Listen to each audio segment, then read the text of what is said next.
Ivan Fox, bonjour. Vous êtes un homme de théâtre, comédien, metteur en scène, installé à Bruxelles, mais vous êtes né à Barcelone et vous êtes le coordinateur de l'Assemblée catalane de Belgique. Ce n'est pas une instance officielle, c'est une représentation de la société civile des Catalans vivant en Belgique. Alors, au bar de l'Europe, je vous ai servi, bien sûr, une crème catalane. C'est une grande spécialité de chez vous. Est-ce que la Catalogne, c'est la crème de l'Espagne, une espèce de région supérieure aux autres, plus riche et qui mérite donc d'être indépendante? Vous diriez ça?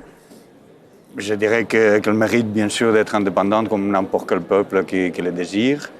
Mais que ce soit la crème de l'Espagne, non, j'ai un grand respect pour plein d'autres régions de l'Espagne. Il y a 17 communautés autonomes en Espagne, toutes formidables dans gastronomie. Il y en a qui nous donnent des leçons, certainement. Mais c'est une des régions les plus riches d'Espagne.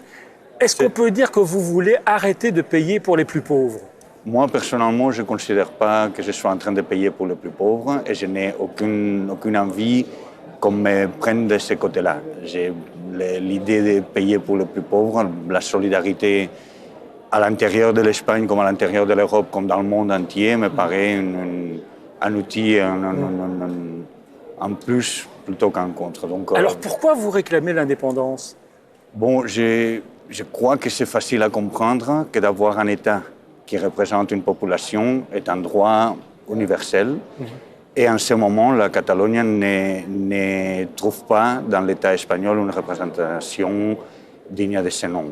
Si vous voulez des exemples, je peux vous en donner, mais par exemple, quand vous partez en voyage et vous allez au consulat du pays qui vous croyez vous représenter, vous parlez la langue de votre pays et on vous répond dans cette langue. Je vous défie à trouver un seul consulat dans le monde où on vous parlerait catalan, et moi, ma langue, c'est le catalan. Donc vous estimez que Madrid ne vous respecte pas sur le plan culturel? Sur le plan culturel, certainement pas, mais sur plein d'autres plans, donc des plans d'éducation, de respect des normes déjà installées depuis le retour à la démocratie en 78, 77, d'après des lois inscrites dans la Constitution. On est en train, l'État espagnol est en train de rétrocéder, de revenir en arrière sur beaucoup d'aspects très importants, non seulement pour la Catalogne, mais pour le monde entier. Mais si je comprends bien, vous réclamez l'indépendance parce que vous ne parvenez pas à dialoguer avec Madrid. Autrement, vous vous contenteriez d'une certaine forme d'autonomie. La Catalogne a été très active dans les années 70, à la mort de Franco, à la sortie de la dictature, dans la période qu'on appelle de la transition. La Catalogne est une des régions de l'Espagne qui a été les plus active dans le développement de cette nouvelle constitution, de cette nouvelle façon d'entendre l'Espagne, avec une série de communautés autonomes qui pouvaient s'autogérer dans de certaines mesures, dans certains domaines, une série de compétences qui ont été pas trop discutées pendant une trentaine d'années. La Catalogne a toujours eu une tendance à demander que ces compétences s'élargissent plutôt qu'elles ne se réduisent, ce qui a aidé à développer non seulement la Catalogne, mais l'Espagne certainement, et je dirais même l'Europe, parce que c'est une façon de travailler tout à fait logique en Europe, de transférer des compétences à des régions, à des zones plus sensibles à une chose ou à une autre. Et on veut continuer dans cette ligne-là. Mais quand vous parlez de dialogue, le dialogue, ça se fait à deux. Et que je sache, l'Espagne ne s'est jamais mise autour de la table avec la Catalogne depuis 35 ans. Mais une Catalogne indépendante, est-ce que c'est vraiment viable? D'autant que la Commission européenne vous a lancé un avertissement en disant « si vous devenez indépendant, vous quittez l'Europe également ». Bon, la Commission européenne n'a pas lancé cet appel si clairement que ça. On comprend parfaitement que les changements ne sont pas la chose la plus côté en Europe. L'idée d'un changement institutionnel, de grands changements, de nouveaux pays qui se créent, fait peur. Et ça, il faut respecter qu'il n'y aura pas de déclaration claire pour ou contre la Catalogne. C'est plutôt le status quo, les questions internes d'Espagne se règlent en Espagne.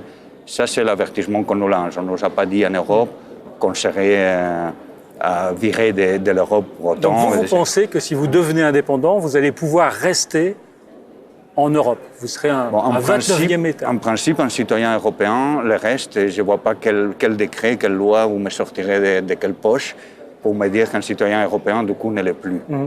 Mais certains spécialistes disent que vous devrez tout reprendre à zéro. Admettons qu'on doit reprendre refaire à zéro. Une candidature un peu comme les Turcs. Il y a, comme les Turcs, je ne pense pas. Parce que les Turcs, ils doivent d'abord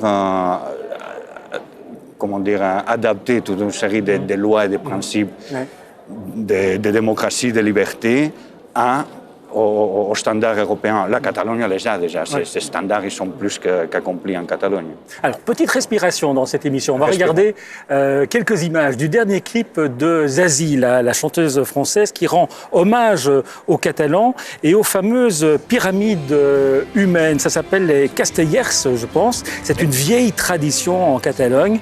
La chanson de Zazie dit « Ça tient debout. Est-ce que votre rêve d'indépendance tient debout ?» Ben, on verra.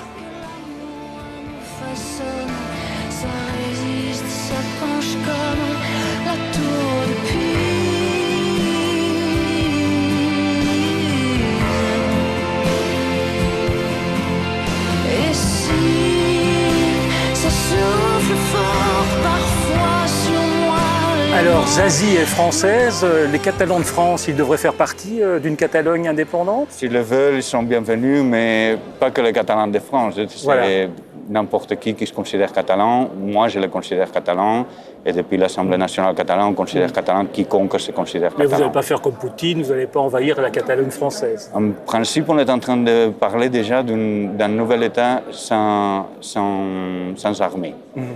On considère que la menace externe à la Catalogne est inexistante et que le fait de contribuer avec de l'intelligence et des systèmes d'ordre internes sont plus que suffisants pour un pays comme serait la Catalogne. Alors, prenez une petite boule surprise, Ivan Fox, et vous la lisez à haute voix et sans crainte.